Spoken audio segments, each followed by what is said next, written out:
Ghostbusters! This is a strange game, because it doesn't feel like a Ghostbusters game, outside of the fact that it has Ghostbusters in it, and it plays the theme song a little bit. It's more of a Mega Man game, and it's not even a very good Mega Man game. The game itself is focused on going to 5 different locations around New York, and you've got to bust the ghosts there. But really what that means is you're going to be doing a lot of platforming and shooting this little weird laser bullet gun thing. It doesn't shoot the proton beam that you'd expect it to. The only time you actually do get to use the proton beam is when you're wrangling ghosts, which itself is kind of weird. I don't know. For a game that is based on such a popularly awesome franchise, it feels very, very weak and completely unfounded and unbased on the original material. If you removed any of the artistic licenses to Ghostbusters from this game, no one would ever think, this reminds me of the Ghostbusters. They'd think, this is like a really crappy version of Mega Man. You know what else is super messed up about this game? They removed Winston Zeddemore, the one racially different character from the rest. Not sure why they decided to do that, but it seems kind of messed up that they did. And that's really all I can say about it. Like, outside of the cool little nods and references to things from the movie, the game is not very good, and it's not a good Ghostbusters game. This game is what we in the industry refer to as a focused non-terminal repeating phantasm, or a class 5 full roaming vapor. A real nasty one too, and I can't recommend it to anybody. But busted makes me feel good. I ain't afraid no ghosts. So let's talk about Air Diver. I don't know what it is about this game, if it's the mechanics or the fact that your cockpit takes up more than 50% of the screen, but it is just not fun, and the repetition of graphics and the just choppy awkwardness of it is completely disappointing. And unlike Space Harrier or Bimini Run, both games that use this 3D Mode 7 effect, this game just rubs me the wrong way, and I'm not the biggest fan of it. Luckily for us, this isn't our only flight sim game we're going to look at today. Enter Afterburner. Oh yeah, I remember this game as a kid. Not on the Mega Drive, not on the Genesis, but in the arcade. Anyone who's ever seen the movie Terminator 2 knows that in the Galleria, John Connor is playing Afterburner in one of those cabinets that actually moves up and down. And that was like the coolest thing. I remember my uncle taking me to the arcade and being able to play this game as a kid. It was so awesome because the cockpit moves and like the lights flash and the sound is awesome. And it's such a cool experience. And I gotta say, the at-home version does an impressively good job of bringing that arcade experience home.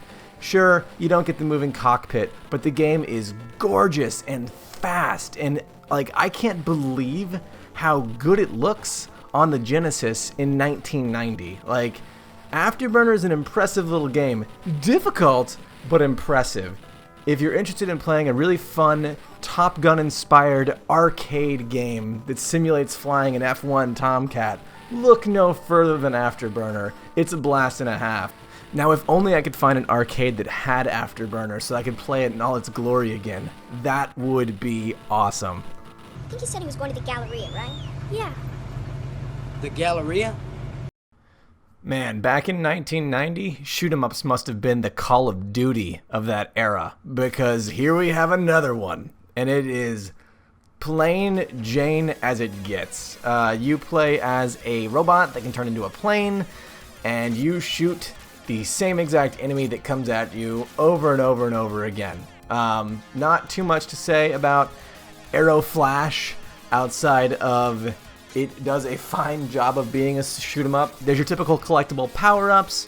It's got a catchy tune. It's marginally fun, but I mean, like all the others we've played thus far, there's no real differentiator that sets this one apart and makes me think, man, I'm really glad I invested the time in Arrow Flash. However, it is worth noting that you get to one part of the level where the words "out of danger" flash on the screen for like 10 seconds straight and play this horrendous noise, and then a giant spaceship falls out of the sky, and you think the level's over, but it's actually not. And if you get a game over, you have to start all the way at the very beginning and sit through this same out of danger 20-second cutscene message thing again. every time you die. Yeah. Arrow Flash. Maybe put this one on the don't wish list.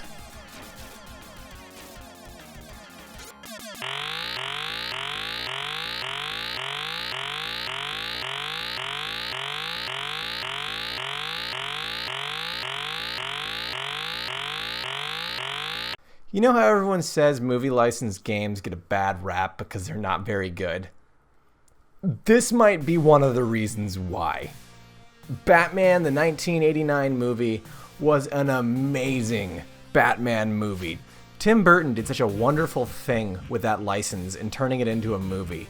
And this game craps all over not only Batman, but Tim Burton's vision of Batman. Sure, upon first inspection, it looks like, the grimy, dark Gotham that Tim Burton created.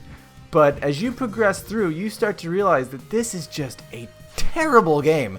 There really isn't much going on at all times. It's a left to right beat 'em up, and you don't even move up and down. It's just left to right, you beat 'em up. And the combat, there's something about it that's just so horrible. When you punch an enemy, it doesn't feel like you have any impact. There's no weight to your punch. The distance of his punch is super short, and you have to be so stinking close just to punch a dude in the face. And I'm sorry, Batman doesn't need to saunter on up and do a little short punch to the face. Playing as Batman is all about playing as a human being that is in top form physically, and he can take on anyone in a fight. In this game, you just feel like a kid in a Batman costume beating up street punks, and that's really all there is to it. It's not fun at all, and it's also really difficult too. I couldn't get past the second level, and even going online and looking up other videos of people playing through and beating it, I just didn't have the desire to increase my skills enough to play this game well. There is actually a level where you get to play as the Batmobile, and it's sort of a shoot 'em up, which is neat, but that's 4 levels in, and I couldn't get past level 2. You know what else really blows my mind about this game?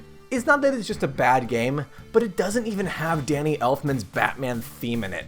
That's like the crime of all crimes, because that theme is universally associated with Batman, and it came from this movie. It made its way into the animated series and in movies that followed, and everyone can recognize the ominous horns of Danny Elfman's Batman theme.